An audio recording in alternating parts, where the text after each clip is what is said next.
territory of the glory of God.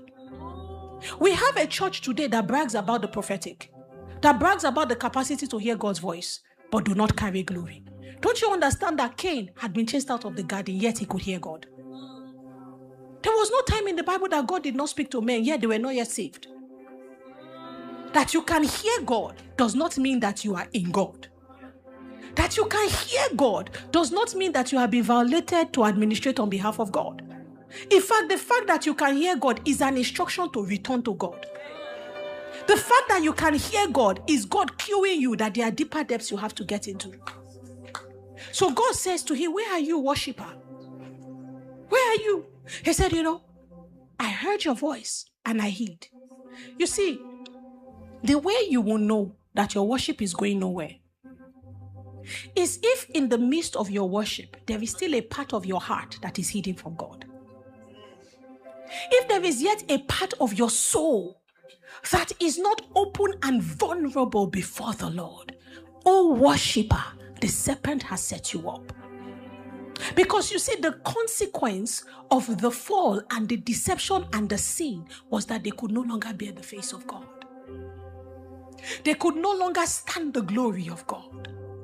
They could no longer stand the presence of God. Don't you see it today? We are no longer in love with his presence. We are now in love with a sense of it, a definition of it. But don't you know that everybody who experienced God, he had to tell them, fear not. Because when his glory comes, you must tremble. When his glory comes, the humanity on the inside of you will shake. The fact that we go to church and you have the strength to do all the latest dance steps, and you know everything, you carry the club, you bring it to the church, and you say, today we give God the praise. It's not God you gave. It was a display of your human intelligence and the abundance of your trading.